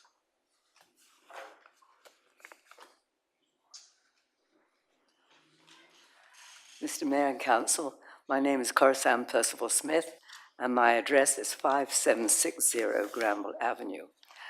I am not coming here to speak against the development. I'm just coming here to make some inquiries. My house is on the other corner of Ledway, and my property is 120 feet on Granville and 90 feet on Ledway Road. The development boards have been up there for a couple of years, so I would have come to planning committee to make any observations if I so wished, and I chose not to. So I'm not complaining, in other words. So I just wanted to ask maybe planning staff, if I've got 120 feet on Granville, would my property be able to be zoned for townhouses too? Can you answer that off the top? Otherwise, we'll have you meet later. Go ahead. Yes, through your worship to the resident. For that particular site, it is not designated for townhouse development in the arterial road policy. The current development potential would be for single family based on the designation of the site and lot depth, et cetera.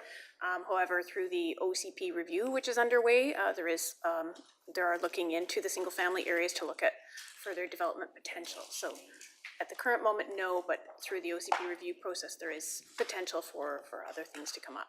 Why I'm here and asking is I've been approached by various developers about buying my property, and they assessed probably 5 townhouses on it, according to what's literally across the road from me. So that's why I'm here, and I just was wanting to make some inquiries about it. I think you should have a longer chat with Ms. Planning Smith staff. right after the hearing, or at some Okay, other time. okay. I think that would be better handled that way. Okay, thank you very much. Thank you very much. Nice to see you. Yes, sir.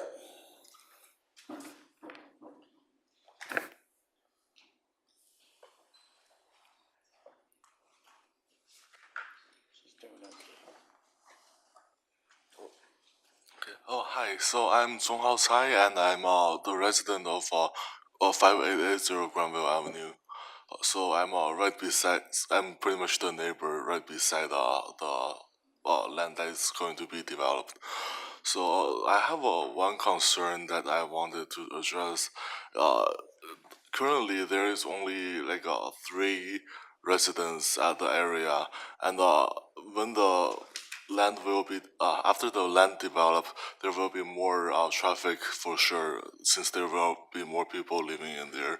And right now, the most convenient way for us to enter the area is to make a U-turn on a pedestrian crosswalk, and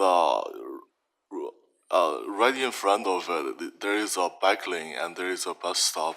So my concern is that after the traffic increase, the safety of the people who use the bike lane and the safety of the vehicle would be at risk or in a concern. So like I'm wondering if there is a does the developer have a solution to the increase of the traffic at that area, which is it's pretty difficult to navigate through. So that's in relation to the bike lane and the bus stop? Yes. Specifically. Do we know that, or would that come at development permit, or Mr. Craig? Through your worship, in terms of this application, we will be consolidating driveway access. So there is one driveway access proposed to Granville Avenue. That access point is being reviewed by an independent traffic engineer as well as the city's transportation department and deemed to be acceptable. All right, so instead of 3 driveways on Granville, there'll be 1. Okay. So again, like the previous speaker, maybe you want to speak to staff about this afterwards, because it does sound like it's being taken care of. Okay, thank you. Thank you so much. Thank you very much. Thank you. Now, I see we've got Councillor Day. Is that a question of staff? Yes. Okay, well, we'll get to that in due course. I didn't say there wasn't. Who else would like to speak to us? Please come forward.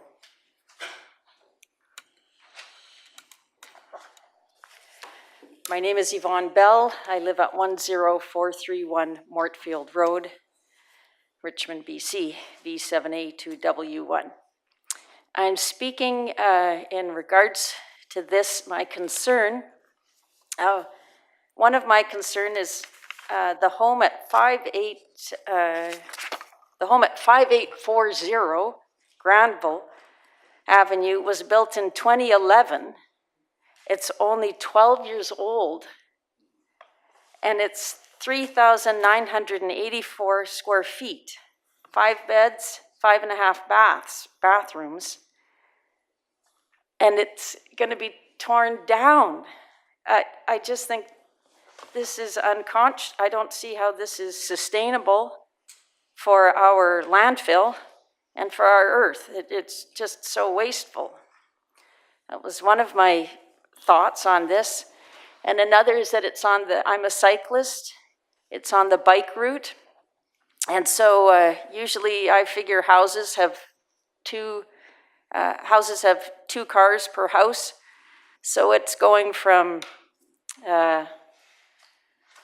3 driveways with, I'd say, 6 cars to 1 driveway with 36 cars entering.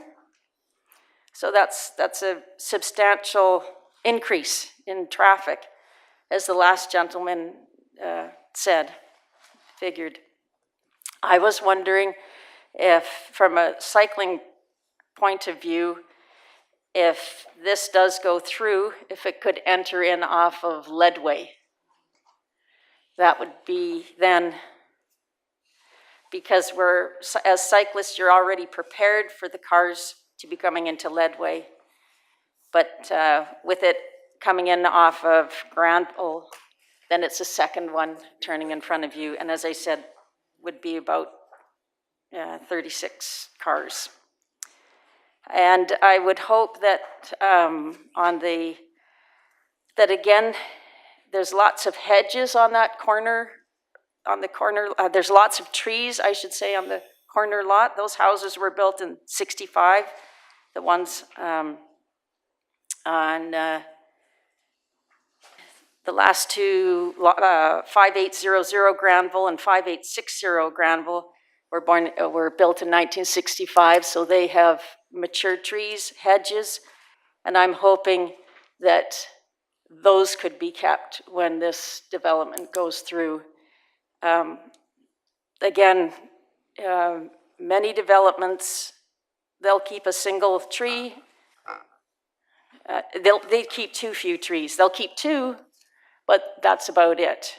And it's definitely not good enough for Richmond.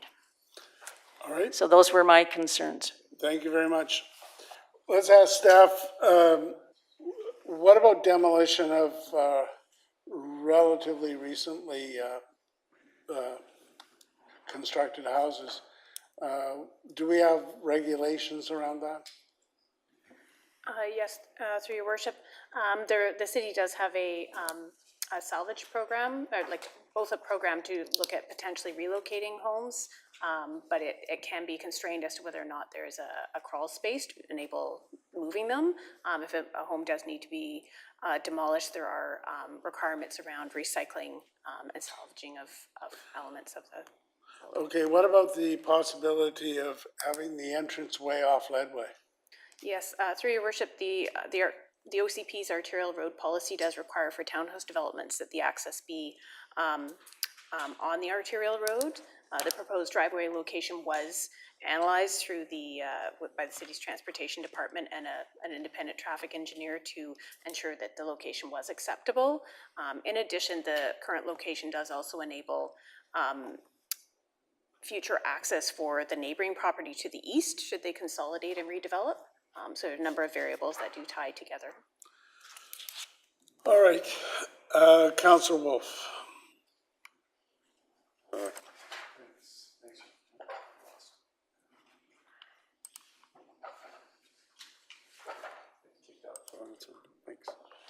Great, thanks. I was just going to comment to the speaker, but it's not necessary because you got the answers to staff there. Yeah, I was just going to identify that for this development, it did have all 20. Just a minute, there's no motion on the floor, so if you got a question, say so. Oh, actually, otherwise, no, I'll wait till there's a motion. All right, may I have a motion? Moved and seconded. Sorry? Well, Councillor Wolf has questions of staff, so we'll go to him first, and then we'll go to you. Councillor Wolf. There you go. Great, thank you very much. Yeah, so I was at the planning when this was discussed and did support it at council. I didn't hear some of the concerns that were brought up today and some of the innovative suggestions that perhaps could have been looked into. I will just speak firstly to some of the things I liked about this one. So they were able to find ways to save trees. They saved 5 of the 16 assessed. They're going to be able to accommodate all the replacement trees on site, albeit sandwiched between the 18 townhouses. They were also able to bring this up to an energy step code 3, which is nice, nicer. Yeah, in the end, I good to hear of some of the concerns around the age of buildings and the wastefulness. And yes, we do encourage people to rebuild, to take down before a build and try and hit targets of like 80-something% of waste diversion. Ideally, you pick up the house and move it and you get the 100% waste diversion there. Unlikely. We don't see enough of that happening. Also, the potential for the driveway into this property to be on the side road. I get that, but again, then you're dealing with a narrower road, and the adjacent properties to that future driveway can make for a challenge. Whereas the arterial road seems to have been designed for this type of thing, as we've seen around the length of the road. So even though I hear the other things that have been brought up today, I am going to support this one tonight. Councillor Day. Thank you very much. Okay, so my main question is on page PH 202. It shows a cedar hedge, and that's the one that backs on to the properties on Lynn Scott Road. Just want to confirm that that hedge will be saved.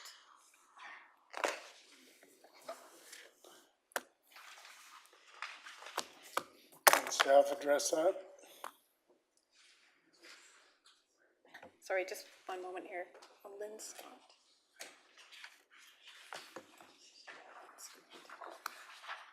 Oh, yes, through your worship to Councillor Day.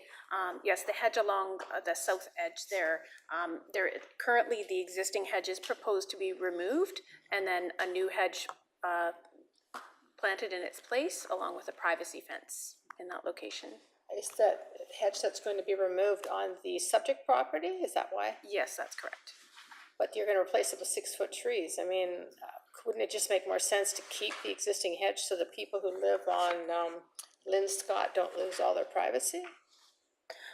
Through your worship to Councillor Day, the removal of the existing larger hedge enables the I guess more appropriate site planning to occur, but the replacement hedge will be put in place, and the buildings will actually be still be 21 feet from the property line, so there will still be adequate interface between the two properties. I respectfully disagree. I had a hedge about this size, and I saw the pictures from the people who live, and I delimbed it and was able to plant trees in between the trees. So, you know, I don't see any reason that that hedge couldn't be saved, just to maintain the privacy.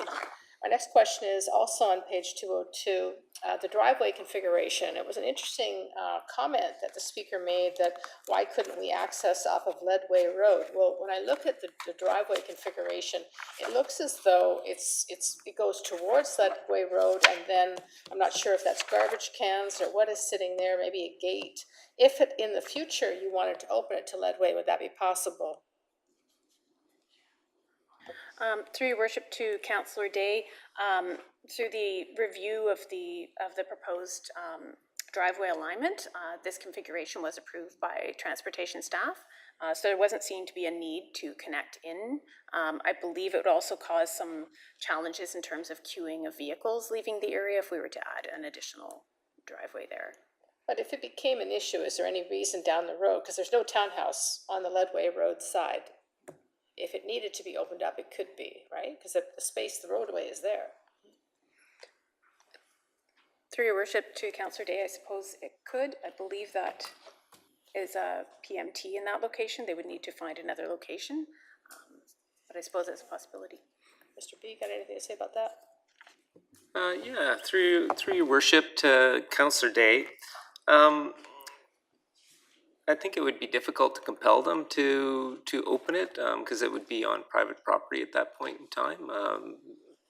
So I don't know that you'd be able to do that in the future unless there was a right of way or something secured all the way to the city's to the city roadway to allow that in the future. Yeah, I just think it's curious that, like, maybe we should leave it open so we have the option for the future, because, you know, the way it sits right now, all these townhouses, it's right in and right out. They have no options to approach the property if they're westbound. Whereas if the access was from Ledway Road, they could come westbound, go down Ledway Road and go into the complex. And given that it's open there, I don't see why, you know, that wouldn't be an advantage to at least consider. So maybe in DPP, we could talk about that more, because it just seems like that would be an opportunity. Next, we do recycle 80% of our buildings, but as Councillor Wolf pointed out, if you move the house, it would be 100% recycled. So you have to ask yourself, given the close proximity to Minaru Park, maybe we could save $5.3 million on the lawn bowling clubhouse and move the house over there and use that for our lawn bowling clubhouse. I think you heard the remarks about the difficulties of moving a house without a crawl space.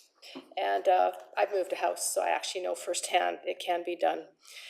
When it comes to the cycling, are we going to be erecting signs to warn cyclists of the upcoming driveway? Even though we're going from 3 driveways to 1 driveway, the point is well taken that there'll be a lot more cars out of a concentrated area. So what signage do you have planned for the area? Through your worship to Councillor Day, we're not planning any additional signage. It's a driveway like any other in the city. Okay, great. Well, this is not the worst one I've seen. I've certainly seen a lot worse. And when it comes to Ledway Road and Granville, before, other homes have been consolidated into packages. And I've seen before where one house is facing the non-arterial road and the other, say, 2 or 3 or 4 houses are facing the arterial road. So I'm sure any developer would love to pick up that property and combine it with other properties for another townhouse complex. So I'm going to support this. Thank you. Councillor Galanders. Thank you, Your Worship. Yeah, I too brought up the comment of the very new, large, really fancy home that's going to be taken down for this, and there isn't really anything that we could do about that, and it's unfortunate, and I was told the same things by staff, that we recycle the house, and unfortunately these houses that we build that don't have crawl spaces are very difficult to move. And we seem to be, I hope that down the road we can figure out a way to sort of mitigate this from happening. It just happened on number 1 road where there's townhouses all along being developed all on the east side of number 1 road right now. But then this massive, huge house is getting built right in the middle of where there's townhouses on either side. So somebody just decided, I want to build a big, huge mansion and not do some townhouses here. And then in a few years, someone will do townhouses there and it'll be a big waste. So maybe there's some creative way we can prevent that from happening. But anyway, as far as the comments about the driveway coming off Ledway, I really do agree with that as well. And I'm not proposing that we go back and change it right now, but just want to put it out there that even though the arterial road plan for these types of townhouse developments is for the driveway to go in off the arterial road, historically, the older townhouse developments that we have throughout all the neighborhoods of Richmond have driveways going on to the side roads. And even in the same neighborhood, just down south from Ledway and over, I think it's on Lansing, there's townhouses all along fronting on Lansing, just west of number 2 road. So it does happen. And what would make it particularly helpful, as has already been mentioned by the speaker about the cycling and the resident of the neighboring properties, is especially since it's a boulevarded street, Granville Street, when you are going west, there's really no way to get to your house besides doing the U-turn or turning left down Ledway and then driving down, finding somewhere to turn around, go back to Granville, and then turn right to go into the driveway. So to be able to just turn left onto Ledway and turn left into the driveway would make sense. And that would sort of be like a laneway as well, right? So it could go all the way through and be there for all the future developments down the road. So maybe that's something that staff want to look at in DP and just think, do we have to do this on every arterial? Maybe on boulevarded arterials it doesn't make sense, and we could look at doing the driveway somewhere else. But overall, I'm okay with this one, and I'll be supporting it as well. All right, I'm going to call the question. All those in favor? Any opposed? That is carried. So, Corzine, if you could speak to staff, please, about your situation.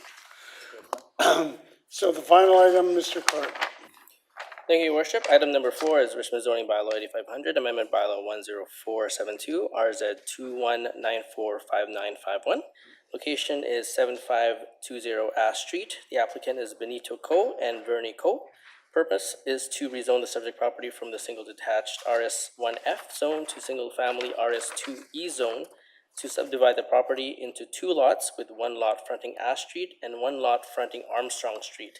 First reading was June 26, 2023. Is the applicant here? Did you wish to make a presentation or just await questions? All right, any written submissions? Thank you, Your Worship. We received one submission from Winnie So and expressing concerns that construction will increase rodent activity and that it was suggested that pest control measures be undertaken. All right, anybody wishing to speak to us on this item? No consideration? Moved and seconded. All those in favor? Any opposed? That is carried. We are now adjourned. When I say who's opposed, you need to raise your hand.